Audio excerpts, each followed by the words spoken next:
이때쯤 설교를 겨울이 오게 되네 라고 하는 주제를 가지고 설교를 합니다. 인생의 때에 참 겨울을 생각하는 그러한 말씀을 전하는 때입니다. 저는 오늘 그 혼인잔치의 비유를 통해서 예수님의 그 초대를 어떻게 천국백을 통해서 하시는가라고 하는 말씀을 묵상하면서 말씀을 함께 은혜를 나누고자 합니다. 마태복음 22장을 보십시오. 22장 1절에 예수께서 다시 비유로 대답하여 이르시되 라고 말씀하고 있습니다. 마태복음 22장 1절에 예수님은 말씀하실 때 파라볼에 비유로 말씀하셨습니다. 많은 대중들, 민중들, 그리고 시민들, 사람들, 그리고 사회에 소외되고 연약한 약자들이 알아듣기 쉬운 아주 쉬운 언어로 비유로 이렇게 말씀을 했습니다. 우리나라 사회에서도 5.1장이라는 것이 있습니다. 5.1장에 사람들이 많은 그 농사를 짓고 그리고 이제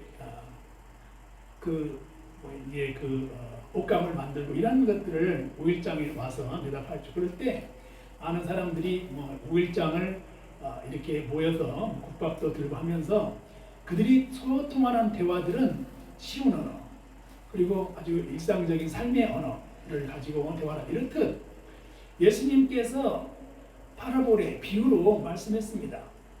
우리가 대화를 할 때 쉬운 언어로 대화를 하고 또 비유로 말씀할 수 있는 시간들이 많이 있겠죠.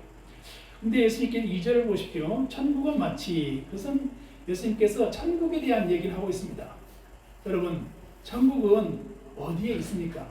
천국은 언제 어떻게 갈 수가 있는 것입니까?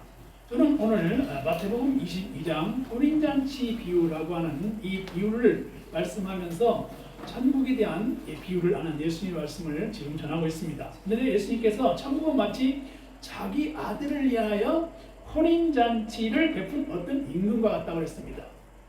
네. 우리 한국 사회에서는 임금이라고 하죠. 영어로는 king, 왕이죠. 왕은 아주 그 모든 권력을 갖고 행사할 수 있죠. 왕의 명령은 정말 산을 옮길 수가 있고 강을 옮길 수 있을 만큼 그런 영향력을 행할 수 있는 거죠. 그런데 성경에 보니 왕이 혼인잔치를 한다고 합니다. 누구를 위하여 한다고 성경에 나와 있나요? 아들을 위하여. 왕이 아들을 위하여 혼인잔치를 하니 결혼은 일륜지 대사입니다. 친척이요, 친족이요, 친구들이요, 원근각저의 모든 지인들을 초청해서 아주 그 큰 잔치를 하죠. 예수님께서 그 가나에 혼인잔치가 있을 때 물이 변하여 포도주가 되는 이러한 그 기적을 일으켰습니다.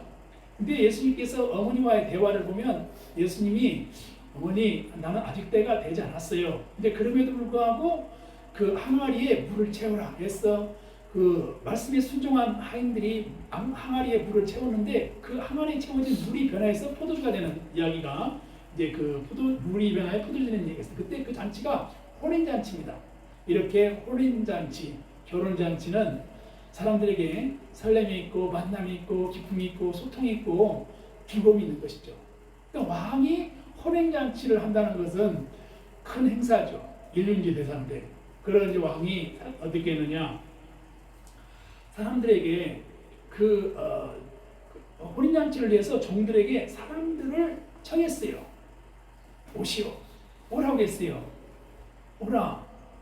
그러니까 그 3절에 보면 그 종들을 보내요. 그 청한 사람들을 혼인잔치에 오라 했습니다. 저는 이 말씀을 묵상하면서 교회가 오세요, 오세요, 오세요를 많이 하는 그런 그 말을 많이 했으면 좋겠다는 생각이 있습니다. 오세요, 오세요, 오세요. 초청합니다, 환영합니다. 이런 말을 많이 했으면 좋겠어요. 그래서 교회에서 새로운 성도, 새로운 신자, 그리고 아는 분들에게 오세요, 초청합니다, 환영합니다. 이런 말들을 많이 해요. 근데 이제 그 결혼잔치에 오라, 오세요 이렇게 말을 했거든요. 우리가 이제 그 교회 예배 같이 함께 드려요. 함께 교회에서 말씀 공부해요. 함께 교회에서 신앙생활할 수 있는 성경 공부 이렇게 하면은 바빠요. 할 일 있거든요. 약속이 있거든요. 이렇게 이런저런 이유를 두고 교회 오는 것을 이렇게 딜레이하거나 여러 나중에 사업에 크게 성공해서 교회 갈게요.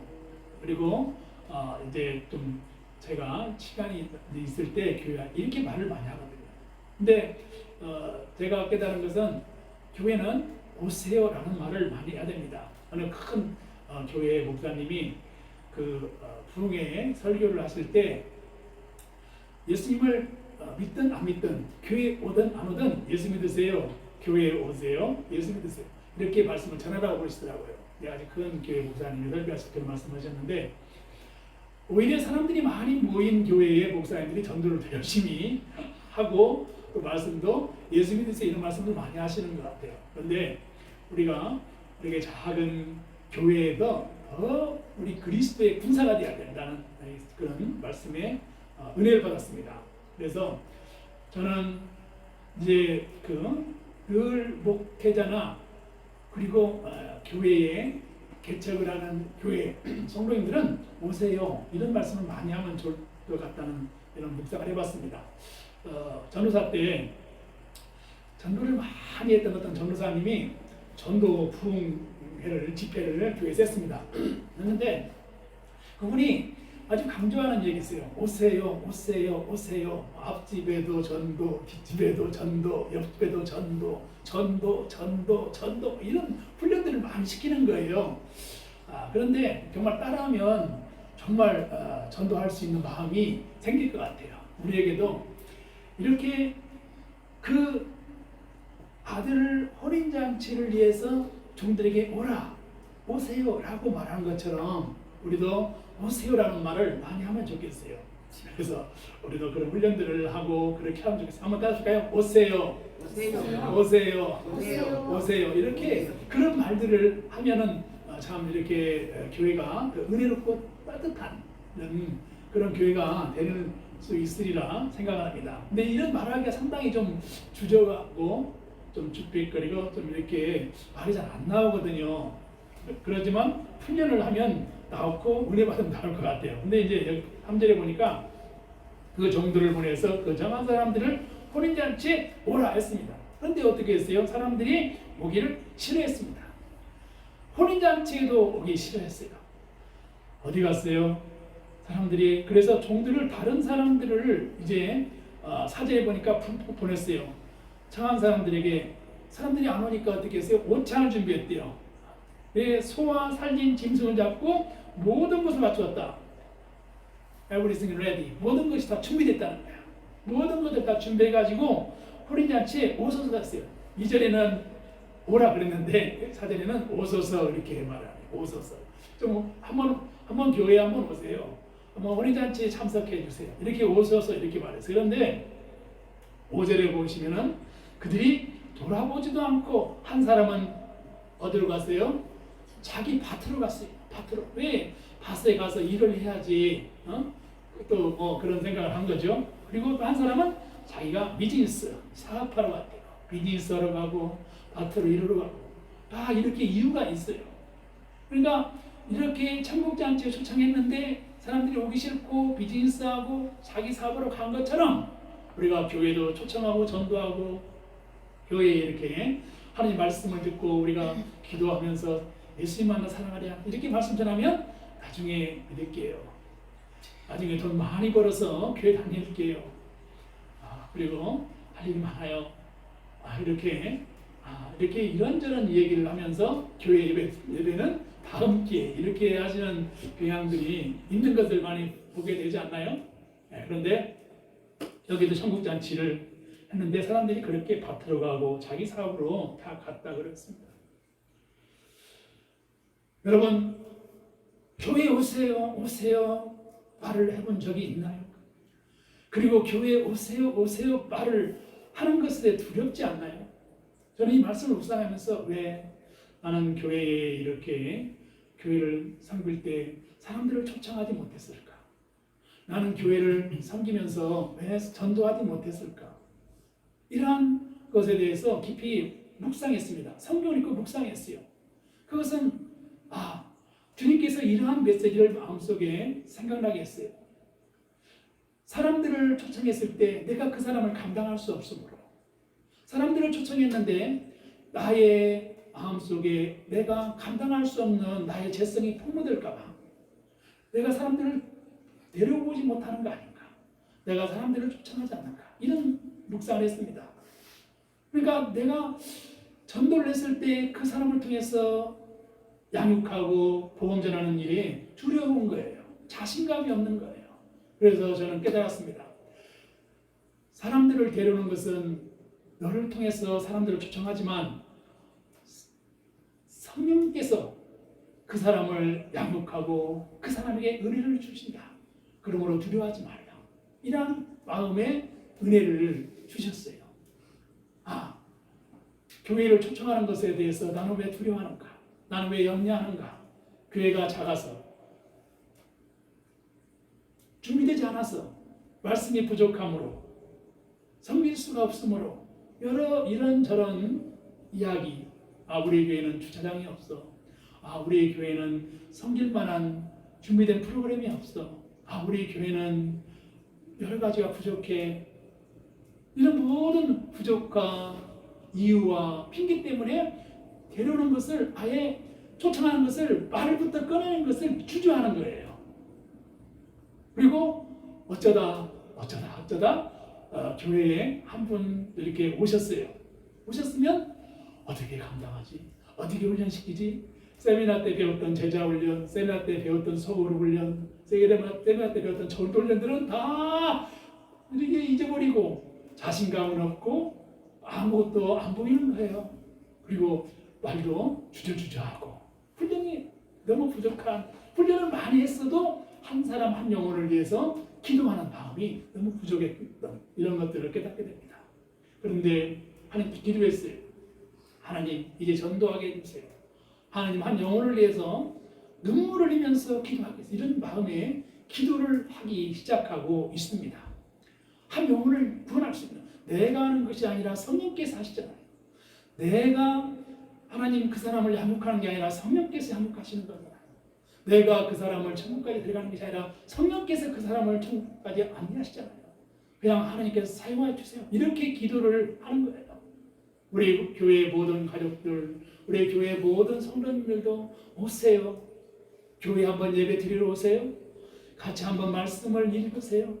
기도하는 삶이 얼마나 좋은, 이렇게 말할 수 있는 그런 삶을 살아보시면 어떨런지요. 내가 하는 것이 아니라 성령께 깊이 기도하면서 성령의 은혜를 체험하면 자연스럽게 교회에 오세요 할 수 있지 않을까요?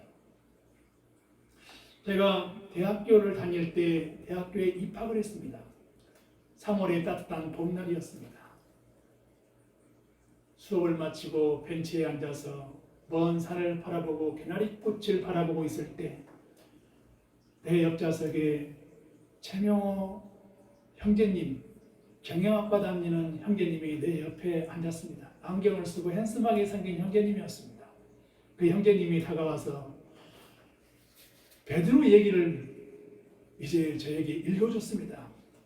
베드로야, 깊은 데로 가서 그물을 내려라.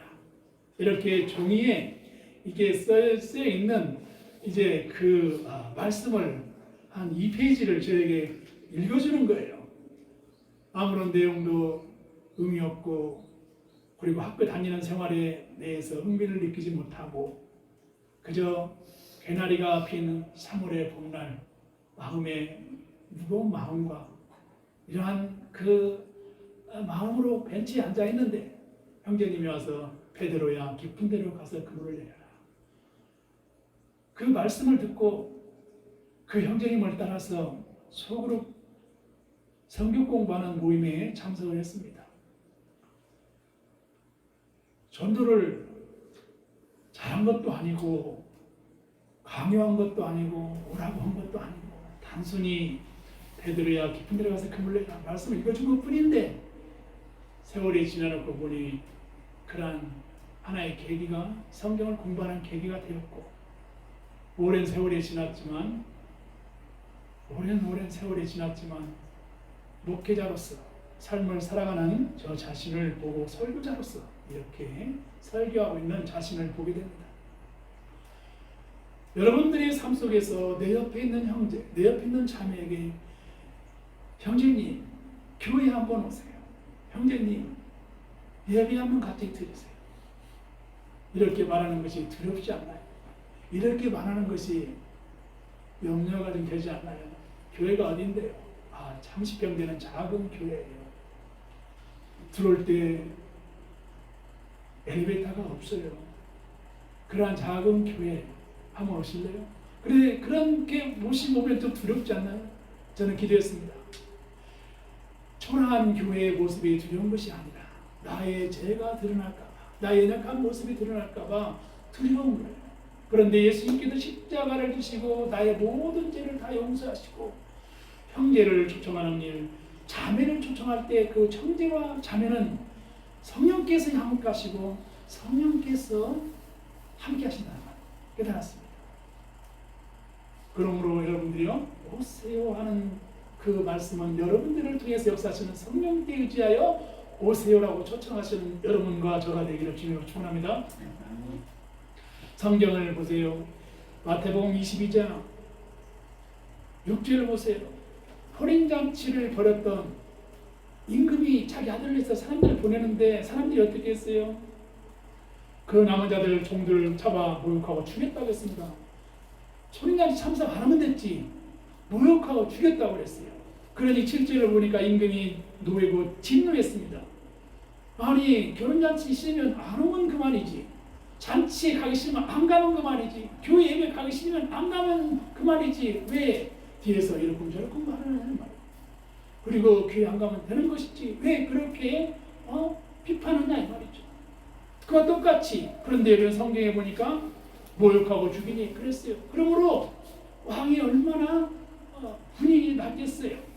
7절을 보세요. 임금이 도하여 군대를 보냈어요. 그 사냥자들을 진멸하고 그 동네를 불살았다고 했어요. 그러니까 동네를 불사르고 그리고 그 군대를 보냈다고 했어요. 참 이 무서운 일 아닌가요? 이렇게 천국잔치라는 것을 파레보레로 비유로 말씀을 했었는데, 천국잔치는 이렇게 오세요 했지만 단순히 감정적인 오세요가 아니라 영혼을 살리고자 하는 하나님의 비밀한 계획이 있다는 것을 성경은 우리에게 깨닫게 해주고 있습니다. 영혼 구원에 대한 위대한 비밀이 숨겨져 있다는 거예요. 그러므로 내가 친구들에게 교회 한번 가자, 교회에서 말씀을 한번 들어보자, 교회에서 한번 성경을 공부해보자, 단순한 이런 말은 미래를 염려하고 어떻게 살아가를 고민하고 마음의 우울과 염려와 그리고 내일을 할 수 없는 이런 그런 혼탁한 마음으로 살아가는 친구들에게 마치 생명줄과 같은 말씀으로 그 영혼을 살리는 귀한 역사가 일어날 수 있다는 것입니다. 단순히 30평의 작은 예배당의 초라한 모습을 염려할 필요가 없는 거라는 거예요. 오든지 아무든지 그 생명에게 예수님을 만날 수 있도록 안내하는 것이 귀중합니다는 것을 저는 말씀을 통해서 깨달았습니다. 그런데 그렇기 때문에 이 혼인잔치 비유에서 왕은 진노했고 그 살인자를 진멸하고 동네를 불살랐다고 했어요. 이 천국잔치는 무서운 거예요. 천국을 갈 것인가 지옥을 갈 것인가, 이러한 중요한 시점에서 천국 갈 수 있도록 안내를 해야 되는 거 아니겠어요? 8절을 보십시오. 이에 종들에게 이르되 혼인잔치는 준비되었으나 청한 사람들은 합당하지 않다고 했어요. 그런데요, 오세요 해가지고 왔어요. 다 환영하고 다 초청되는 사람들을 축하하긴 했지만은 그날 거기서 걸러지는 거예요. 거기서 또 판단이 있고 그 선별이 있었어요. 어떻게 했어요? 청한 사람들이 합당하지가 않대요. 왜 왔어요? 결혼잔치 오긴 하는데 다 합당하지 않다는 거예요. 합당하지 않고 안에서 어떻게 해서 9절에 보면 내 거리 길에 가서 사람을 만나는 대로 혼인잔치에 청하려고 그러고 있습니다. 그러므로 이름도 모르고 성도 모르고 아무 연고도 없이 모르는 사람들을 이제 사거리 길에 가가지고 사람들 만나는 대로 오세요 오세요 오세요 했다는 겁니다. 여러분들 지금까지 신앙생활 하면서 오세요 오세요 오세요 해보셨어요? 그리고 교회 초청해서 양육해 보셨어요? 그리고 말씀을 가르치셔보나요? 정말 그 한 형제 한 자매를 위해서 기도해 보셨나요? 눈물을 흘리면서 애통해 보셨나요? 이런 영혼에 대한 이런 마음이 있었나요? 내거리가 사람들을 혼인잔치에 청하는데 사람들이 이제 많이 왔습니다. 혼인잔치에 사람들이 가득 찼어요. 혼인잔치에 사람들이 가득 왔는데 임금이 손님들을 보았습니다. 그런데 거기에 예복을 입지 않은 한 사람이 왔어요. 많은 사람들이 있어도 임금은 그 한 사람을 정확히 본 거예요. 하나님은 인간의 마음을 다 보고 계십니다.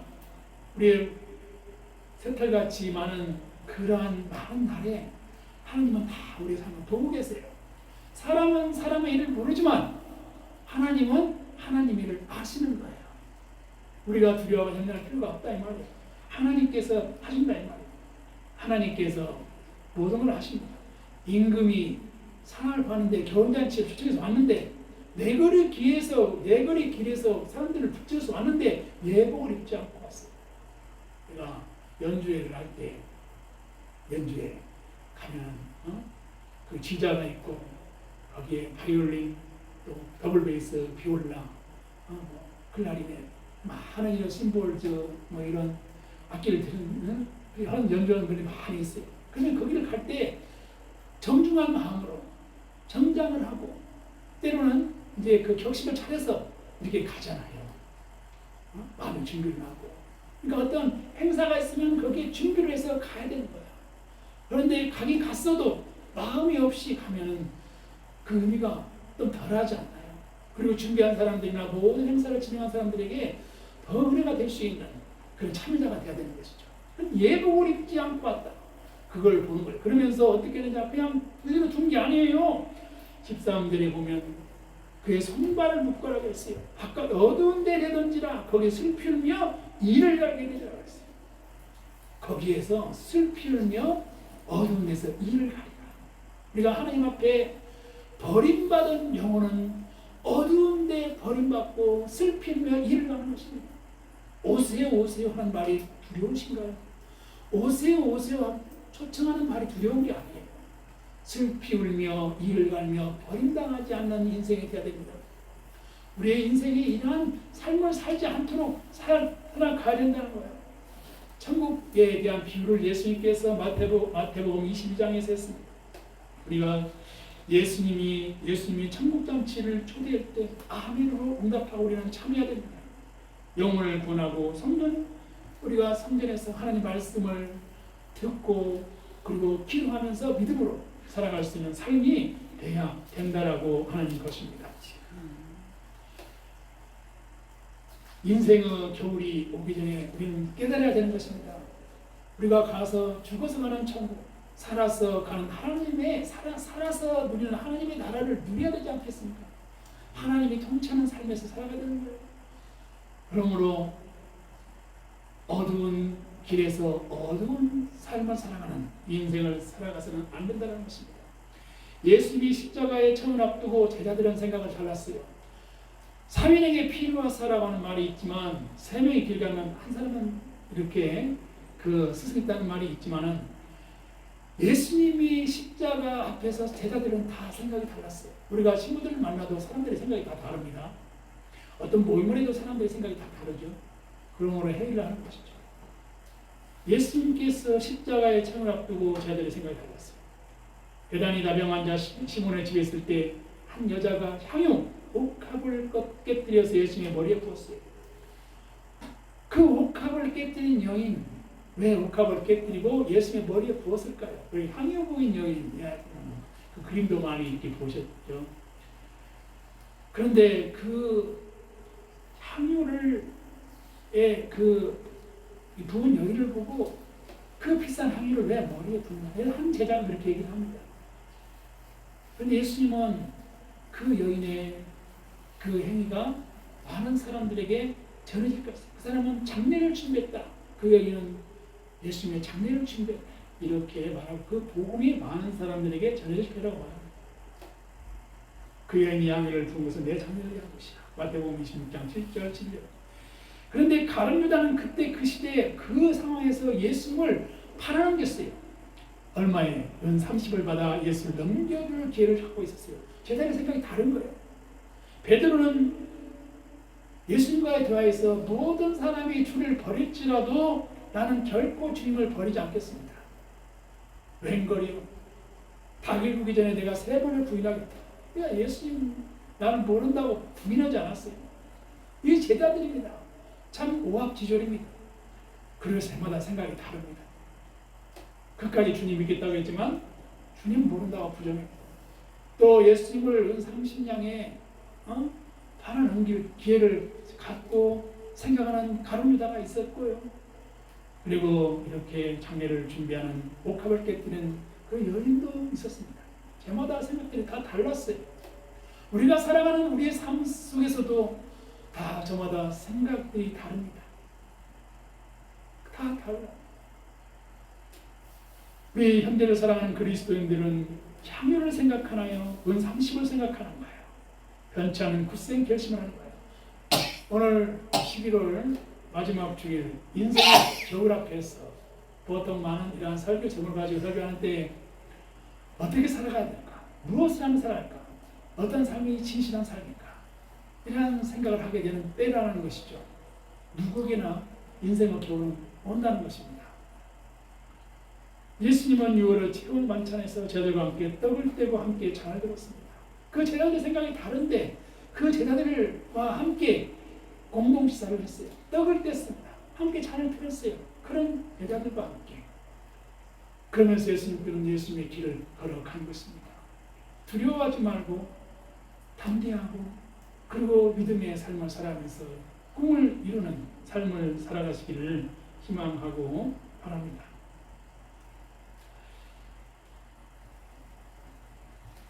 인생의 겨울이 오기 전에 끼어있고 그날 마지막 절은 말하고 행동하고 복음을 전하라. 이런 말씀을 묵상하는 가운데 이렇게 감동으로 다가왔습니다. 혼인잔치를 하는 임금의 심정이 누구에게나 그리스도인들에게 있을 수 있는 것입니다.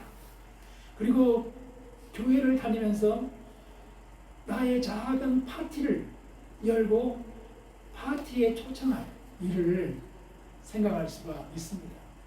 그러나 누구나 생각은 다 다릅니다. 그러나 삶에 있어서 그 삶이 참 모든 삶이 하나님 앞에 신실하고 하나님이 볼 때 참으로 인정을 받을 수 있고 하나님이 보실 때 참으로 생명을 살리는 영혼구원의 역사가 된다면 우리가 이 시대에 우리 삶에 있어서 비록 고난이 있다 한다 할지라도 그 고난은 바울이 말한 것처럼 아름다운 것이다 라고 하는 것입니다. 그러므로 오늘의 교회에 신앙에서 오늘 말씀을 통해서 이 한 말씀은 꼭 기억하시면 좋을 것 같습니다.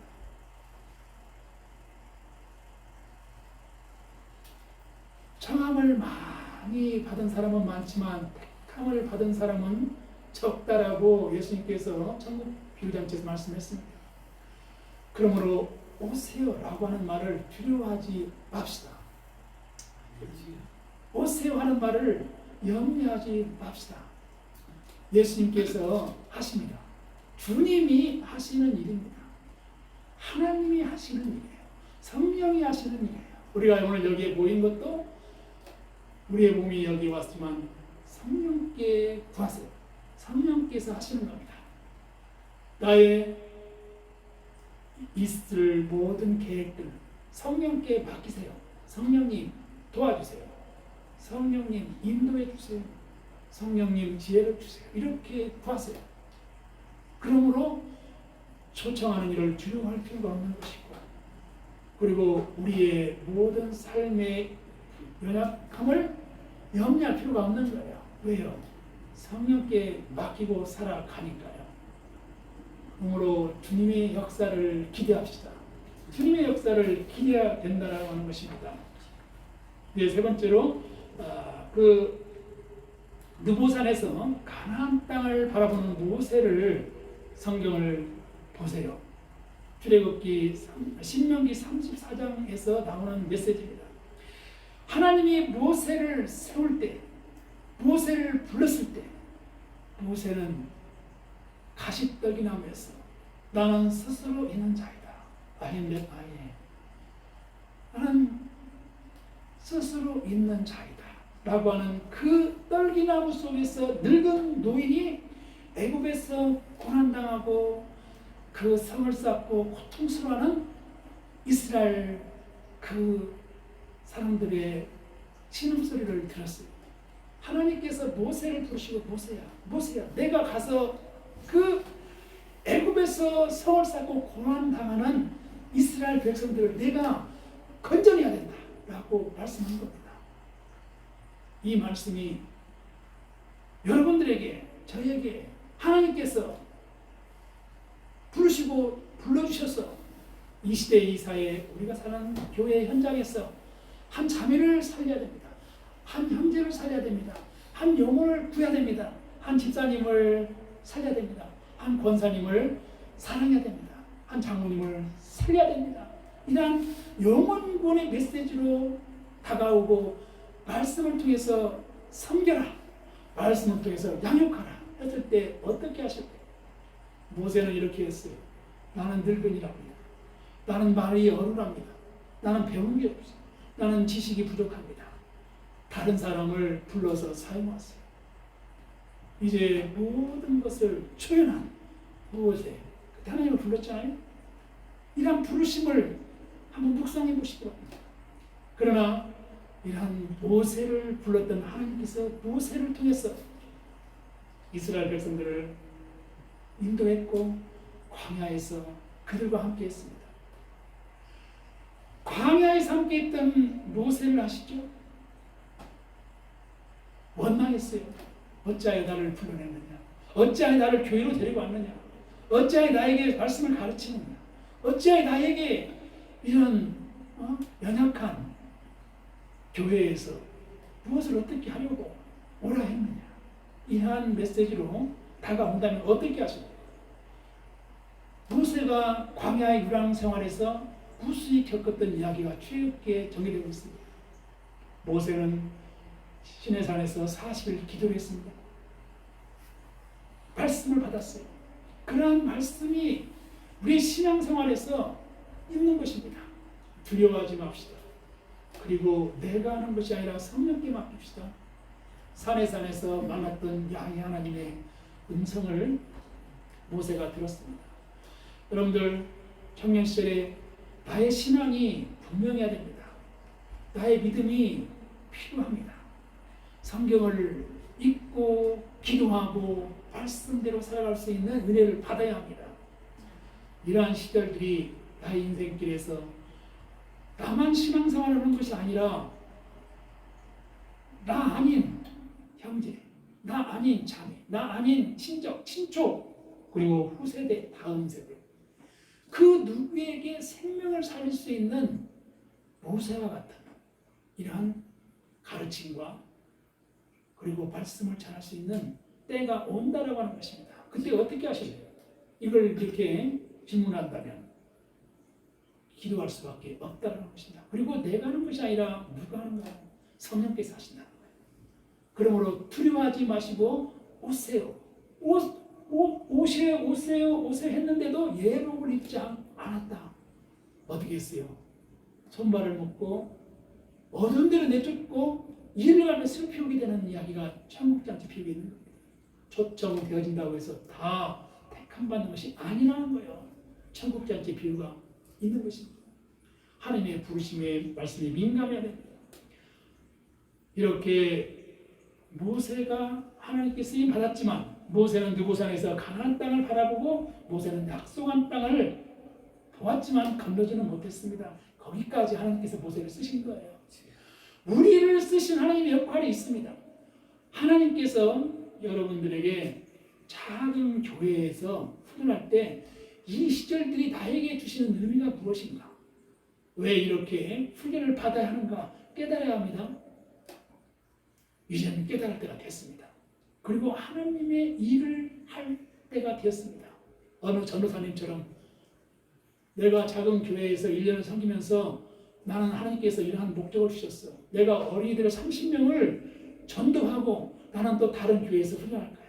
이런 목적을 받고 그 전도사님이 신학교에 들어가기 전에 1년 동안 작은 어려운 교회를 섬기면서 아이들 30명을 전도하고 교회학교를 만들고 신학교에 들어갔다는 오래전 그 이야기를 들었습니다.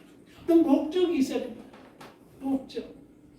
그런 목적을 통해서 나 인생의 아름다운 이런 믿음의 역경을 이긴 이런 삶을 살아보시면 어떨런지. 신앙이라고 하는 것을 단순히 우리가 바람이 지나가는 것처럼 마이동풍처럼 바람이 지나가고 마르키가 쫑긋거리는 것처럼 그렇게 지나가는 것이 아니라 하나님의 말씀을 읽고 묵상하면서 나의 신앙의 삶을 이렇게 여호수아처럼 모세 우리자처럼 강하고 담대하게 두려워하지 않고 차분하거나 치우치 않는 믿음으로 나가는 위대한 신앙의 삶을 도전해 보시기를 기도합니다. 청국장치 비유를 꼭 기억하시기를 바랍니다. 청함을 받은 사람은 많지만 택함을 받은 사람은 적다고 하는 것입니다. 오세하는 말을 두려워하지 맙시다. 성령께서 하시는데 내가 모세와 같이 쓰임받는 위대한 지도자의 길을 살아갈 수 있도록 기도하십시오. 모세도 누보산에서 가나안 땅을 바라보았지만 약속의 땅은 가지 못했습니다. 거기까지인 거예요. 그런데 모세의 후계자 여호수아가 하나님의 말씀 받아서 위대한 지도자로 적과 구령 땅으로 갔습니다. 하나님은 그러한 지도자에게 하시는 말씀이 강하라, 담대하라 라고 말씀합니다. 오늘의 말씀을 요약합니다. 예수님께서 천국 비유 말씀하신 것처럼 그 비유의 말씀처럼 청함을 받은 사람은 많지만 택함을 받은 사람은 적은 것이고 초청하기를 두려워하지 마시고 그리고 광야에서 유랑할 때 그 백성들과 함께하는 모세와 같이 그리고 모세를 통해서 역사하신 하나님의 위대한 믿음을 위대한 역사를 나의 신앙으로 우리가 깨닫고 배우며 본받고 그의 후계자 여호수아처럼 강하고 담대한 믿음으로 살아가겠다 이러한 마음의 결단을 하시면서 새롭게 시작하는 나의 신앙의 삶의 여정에서 위대한 나의 이 신앙의 길을 살아가시기를 주님의 이름으로 축원하며 축복합니다.